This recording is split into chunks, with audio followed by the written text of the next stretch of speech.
basically my agency, fill in the blank.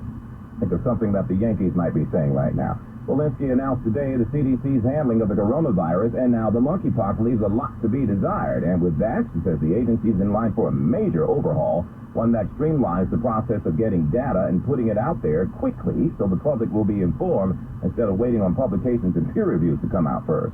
Walensky says it makes no sense for a $12 billion health agency with 11,000 people to move so slow, and she says it's her responsibility to right the ship. The CDC has been long criticized for moving too slow, collecting and analyzing data, but not acting quick enough to address new health threats, including now the monkeypox. In April, Walensky called for an in-depth review of the agency. Any reorganization will have to be approved by the Secretary of Health and Human Services and could go into effect as early as next year. I'm sure we're going to be hearing more about this one, folks.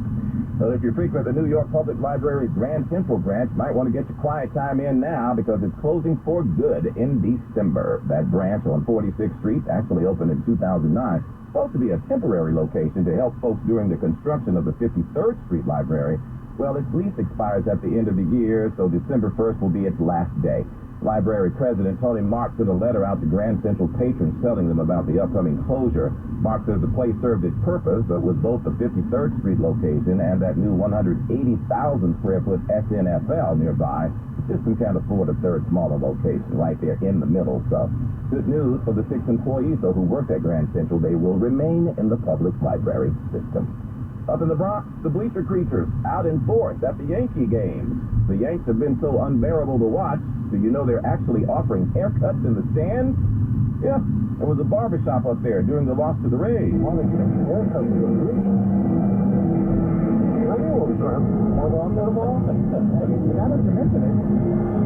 And Michael Kay from the Yes Network, and then Paul O'Neill jumped in and questioned the barber's skill. I don't know if that guy's more certified, Maidabo. I don't know. You may come back looking awful funny.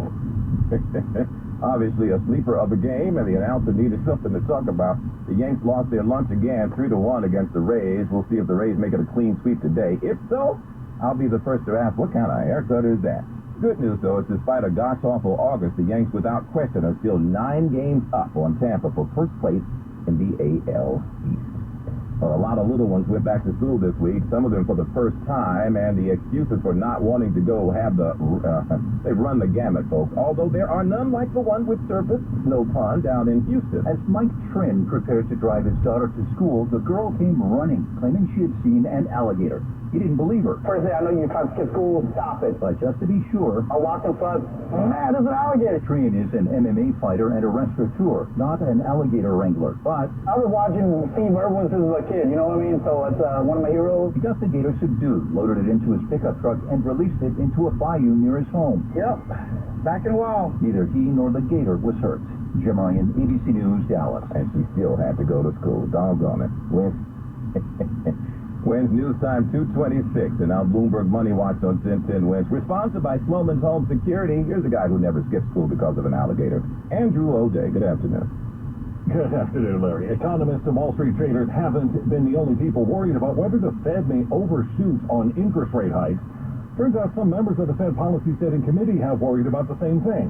According to minutes of the July Fed meeting released this hour, during which members voted unanimously to increase rates 0.75%, with some also worrying that in coming months, a strong pace of hikes may be more than necessary in the fight against inflation.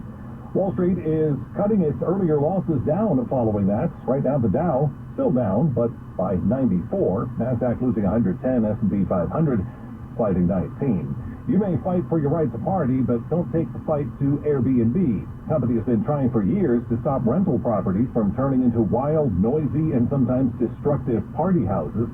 And now it's unveiled new technology to help its efforts, using tools such as renters' histories on Airbnb and how far their homes are from rented properties to try identifying bad actors.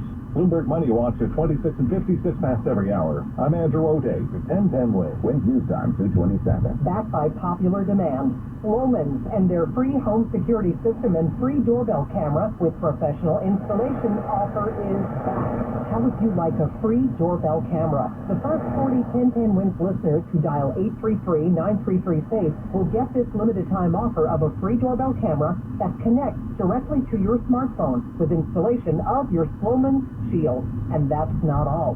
Sloman's is going to give you a free customized home security